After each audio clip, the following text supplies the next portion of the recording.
saw the same thing. Alan, thank you. Let me go to one of New York's deputy mayors, Randy. Former deputy mayor. What are you hearing, Randy? I only know what I have seen on television. I've tried to talk to some friends. Here we go. Hand me the microphone. There we go. I only know what I have heard on television. I've tried to speak to some friends. Obviously, phone lines, communication is difficult. You know, nothing prepares you in life for a senseless tragedy like this one, but there is no city better prepared to deal with such emergency situations than New York City.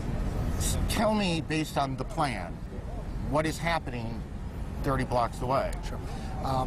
Mayor Giuliani established early on an Office of Emergency Management to coordinate all the government agencies involved. So you have coordinated leadership of police, fire, health, all the city agencies responding to that emergency. They've planned for this kind of event. Unfortunately, this is not a unique occurrence in the life of New York City or our country. Tragedies like this have happened. It may not be a unique occurrence, but it is a very rare and extraordinary one. It is extraordinary, right. And therefore, in New York City, we have coordinated response, and they're responding now and providing every help that they can under these extraordinary circumstances. Hang on one second. We have a report now of an explosion on Capitol Hill, and we are checking that out. We have a report of a plane crashing at the Pentagon being evacuated, fire on the mall in Washington, the State Department evacuated, and we have all flights shut down across the country as officials sort out what's happening here. Randy, back to you for a second. How much of the, well, if I recall this correctly, there is what was called a bunker, the mayor's bunker, for these sorts of events in the Trade Center, correct? There is an emergency management center at the Trade Center. Clearly the mayor is not there. I have not spoken with the mayor, so I don't know his physical location, but I do know that coordinated emergency response started immediately. It's something that the city prepares for, and it's something that, you know, under these tragic circumstances, the city is doing everything it can to respond. How much of the plan changed after the World Trade Center bombing in '93? Well, there was no coordinated city response. There was no mayor's Office of Emergency Management. Rudy Giuliani established that. It's been one of the hallmarks of his tenure, and unfortunately, there are extraordinary circumstances like this one where that coordinated effort has to come into play and is coming into play now. Why don't you, if you can, stay with us for a little bit. Sure. I suspect other questions are going to come up. I want to go through again what we know here at this point, and also point out some things that are not insignificant that we don't know. And one of the things we don't know is we do not now know how many fatalities there have been and how many injuries there are. We can only surmise that this has been catastrophic, a catastrophic event here in New York. Both Trade Center towers hit. One of them appears to have collapsed. How much of it collapsed? These are very large. In any case, we cannot tell you how many injuries, how many fatalities there have been. This is one of those situations that is extraordinarily chaotic. Even in the best of planning, I think it's fair to say that it is chaotic, and officials are trying to do many things at one time.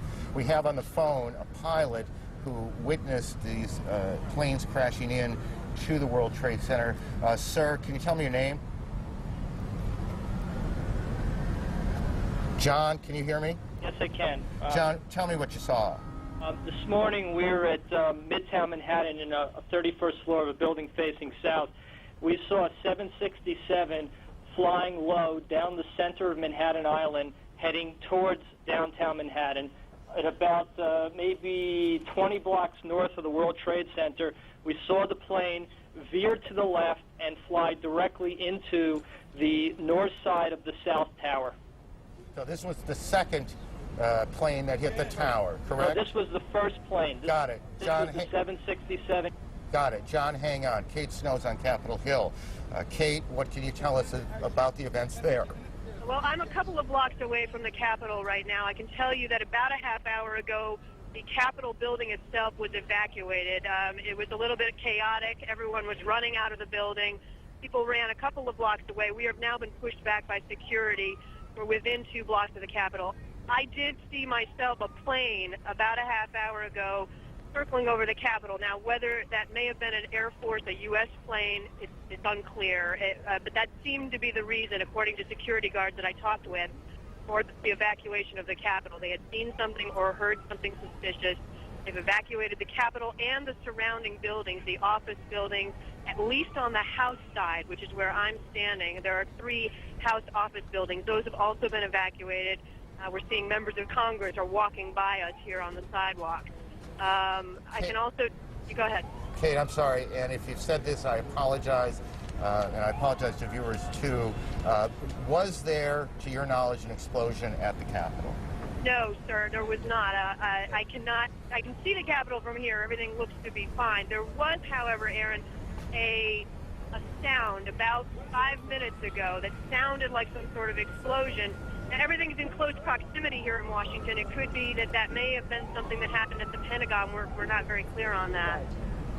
But we did hear a sound. We heard something that sounded like a loud boom about 5 minutes ago. And Kate, you are again how far away from the Capitol building itself?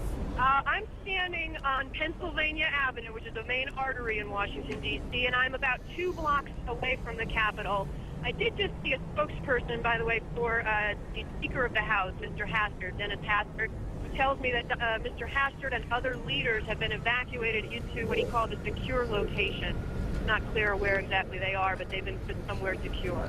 And because we can't see it at this point, just give me a sense of what it looks like there. Are there many, many people on the street? The sidewalks, people are calm. I think most people don't really know what's going on. Most people haven't been watching the news.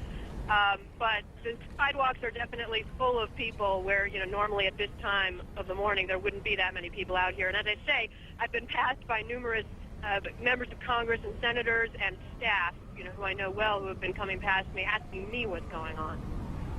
Kate, why don't you hang around here and continue to report on that. Let me just, again, for those viewers who are joining us at about 20 minutes past 10 o'clock Eastern Daylight Time, let me just briefly recap. Attacks on 2 American cities, New York and the Capitol in Washington.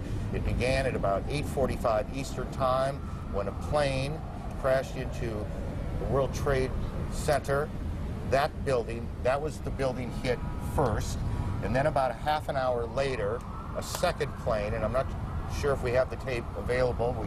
If we do, we'll show it to you. You can see the second plane coming in from the right side of your screen, going into the tower itself. This is an extraordinary and troubling piece of tape. The Justice Department is now being evacuated. The second attack on the Trade Center occurred about a half an hour or so after the first one. We have a report, CNN has been told, that an American Airlines 767 jet was hijacked out of Boston today. We don't know which of those 2 planes hit the tower the second time. In the last 10 minutes or so, the South Tower, or at least a portion of the South Tower, has collapsed. CNN's David Ensor joins us from Washington. David, where in the Capitol are you now? Well, Aaron, I'm in our bureau, but I have on the telephone with me Barbara, who is the wife of a friend of mine and who is an eyewitness to exactly what happened at the Pentagon. Barbara, can you hear me all right? Yes, I can hear you. Well, what exactly did you see? Let's look at the Pentagon now as you describe what exactly happened at the Pentagon this morning. As we were driving into town on 395, there was an exit. We were trying to get off the exit for the Memorial Bridge. Off to the left-hand side was a commercial plane that came in and was coming too fast and too low. And the next thing we saw was it go down below the side of the road, and we just saw the fire that came up after that. How large was the explosion? It was large. Was there sound as well? That I can't verify because the windows were up in the vehicle. Was it clear to you what had happened? Yes, definitely. So you believe it was a commercial airliner that was hitting the Pentagon? Yes, and I'm not sure exactly where the Pentagon was in relationship to where the plane went down. But they are relatively close to one another. Whether it hit any part of that Pentagon, I'm not sure. How low was the plane? When it was coming down? Yeah. It was coming down on less than a 45-degree angle and coming down toward the side of the 395. and when it came down, it just missed the 395 and went down below it, and then you saw the fire come up from it. Were you able to see what kind of plane or what airline it belonged to? No, I did not see what kind of an airline. I just assumed because we were so close to the airport, it was coming into land. But it seemed awfully low to you. Yes, and fast. How big was the fireball? I'm spatially challenged at times, and it was pretty big. What did you think was happening? I know that hit the ground and exploded.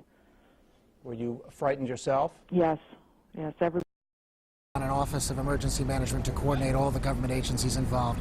So you have coordinated leadership of police, fire, health, all the city agencies responding to that emergency. They've planned for this kind of event. We saw the same thing. Alan, thank you. Let me go to one of New York's deputy mayors, Randy, the former deputy mayor. What are you hearing, Randy?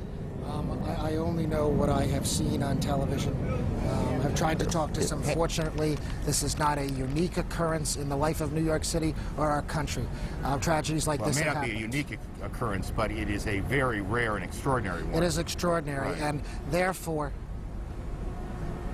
like this one, but there is no city better prepared to deal with such emergency situations than New York City. Tell me, based on the plan, what is happening 30 blocks away? Sure. Mayor Giuliani established early on. Here we go. Hand me the microphone. There we go. I only know what I have heard on television. I've tried to speak to some friends. Obviously, phone lines, communication is difficult. You know, nothing prepares you in life for a senseless tragedy.